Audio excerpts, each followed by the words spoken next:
What if the most responsible financial goal you've been taught, living debt-free, is actually holding you back from building real wealth? That sounds wrong, almost offensive, but the math tells a different story. Because when you aggressively pay off low-interest debt, you're not just eliminating a liability, you're often giving up something far more valuable: long-term compounding. In this video, I'm going to show you a real example. Same income, same house, where one person follows the debt-free path and the other ends up with over $1 million more. We'll break down why we're psychologically wired to fear all debt, how the wealthy actually use it as leverage, and where the line really is between smart debt and dangerous debt. This isn't about being reckless, it's about being rational. And once you see the numbers, you'll never look at debt-free the same way again. To understand why the debt-free movement has such a powerful grip on us, we need to look at our psychological and cultural relationship with debt. Historically, debt has been associated with shame, bondage, and moral failure. In some ancient societies, debtors could be imprisoned or even enslaved. Many religious texts warn against the dangers of borrowing. Fast forward to today, and we see this same fear-mongering in modern personal finance media. But here's the critical distinction we need to make. There's a massive difference between being debt-free and being financially free. The debt-free movement conflates these two concepts, making you believe that eliminating debt is the ultimate financial goal. But financial freedom isn't about having zero liabilities. It's about having assets that generate enough income to cover your lifestyle, regardless of whether you have debt or not. Let me give you an example. Person A has no debt, but also no investments. They've put every extra dollar toward paying off their 3% mortgage early. Person B has a mortgage balance but has been investing consistently in assets that generate 8 to 10% returns. After 17 years, the same time frame it would take to pay off your mortgage, you wouldn't have a paid-off house, but you would have an investment account worth approximately $420,000. But the story gets even more compelling. Remember, after 17 years, the debt-free person now starts investing that $1,000 plus their former mortgage payment. But the leverage-focused person continues investing their $1,000. By year 30, when the debt-free person finally catches up, the leverage-focused person has over $1.8 million in investments while still having a mortgage. Even after accounting for the remaining mortgage balance and interest paid, the leverage-focused person is hundreds of thousands of dollars ahead. This difference, this gap, is called opportunity cost.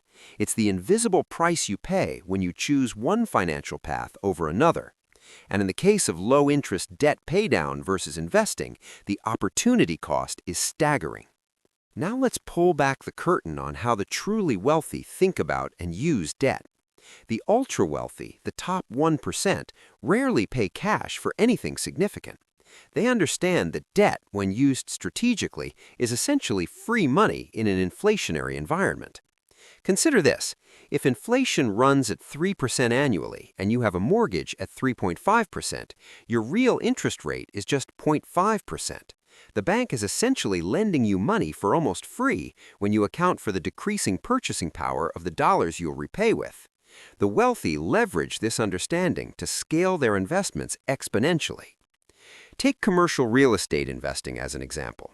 A sophisticated investor might put down 20 to 30% on a multi-million-dollar property, finance the rest at 4 to 5% interest, and achieve cash-on-cash returns of 12 to 15% or more after accounting for rental income, appreciation, and tax benefits. They're not trying to pay off the property quickly. They're trying to acquire more properties using the same strategy. Or consider business acquisition. Successful entrepreneurs often use SBA loans or other financing to acquire cash-flowing businesses. They're not saving up $2 million in cash to buy a business.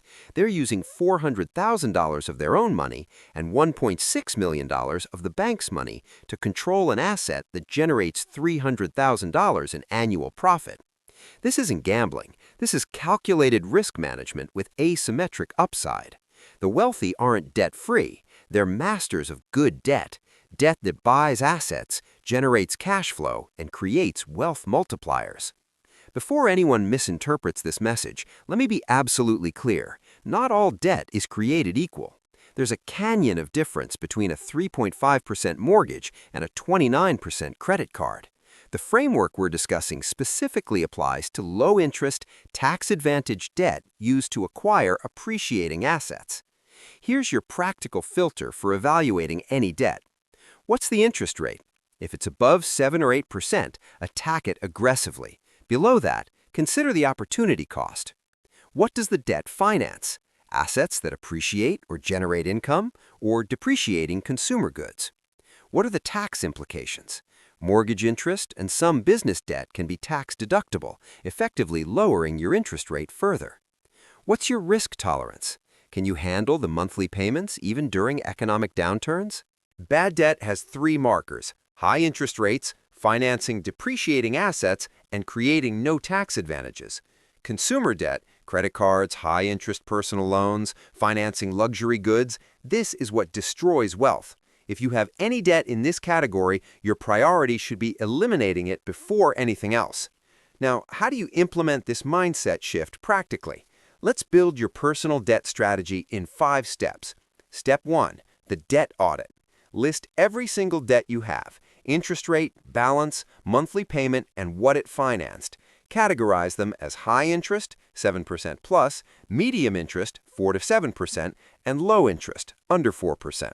Step 2, the cash flow analysis. Calculate exactly how much extra money you have each month after essentials.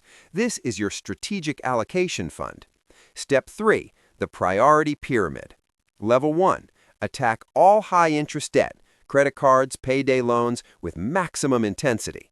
Level 2, for medium-interest debt, consider a balanced approach: some extra payments, some investing. Level 3, for low-interest debt, especially mortgages, pay the minimum and redirect extra funds to investments. Step 4, the investment vehicle selection. Where should you invest instead of paying down low-interest debt? We recommend tax-advantaged accounts first, 401k match, Roth IRA, then taxable brokerage accounts in low-cost index funds, then other appreciating assets like real estate or business investments. Step 5, the mindset maintenance. Track your net worth monthly, not your debt balance. Watch your assets grow faster than your liabilities decrease. Celebrate investment milestones, not just debt paydown milestones. Now, I know what some of you are thinking. Let me address the most common objections head on. But debt-free gives me peace of mind.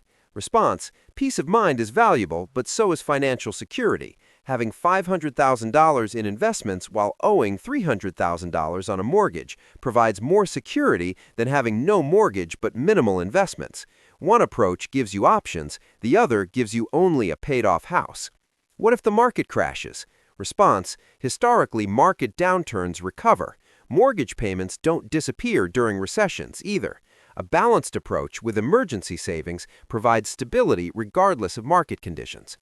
Dave Ramsey says, response: Dave Ramsey's advice is excellent for people drowning in high-interest debt with zero financial discipline.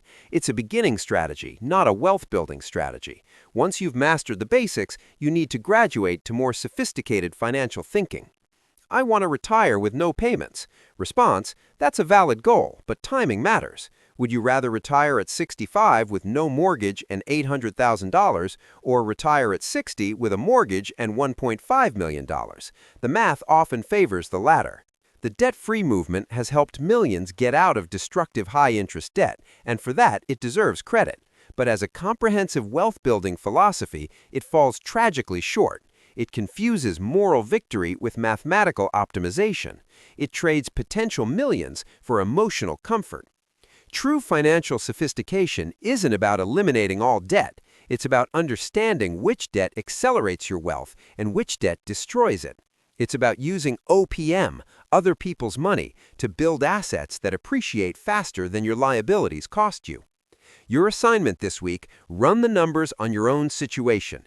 Calculate what would happen if you redirected your extra debt payments to investments instead. See the 10, 20, 30-year projections. Let the math guide your emotions, not the other way around. If this perspective shift resonated with you, I'd appreciate if you'd like this video. It helps the algorithm share this message with others who need to hear it. Subscribe and hit the notification bell for more content that challenges conventional financial wisdom. In the comments, I want to hear from you. What's your biggest takeaway? Are you reconsidering your debt payoff strategy, or do you disagree with some of these points? Let's have a respectful, productive discussion in the comments below. Remember, don't let a broke person's goal keep you from becoming wealthy. Think strategically, invest consistently, and use leverage wisely. Until next time, keep building.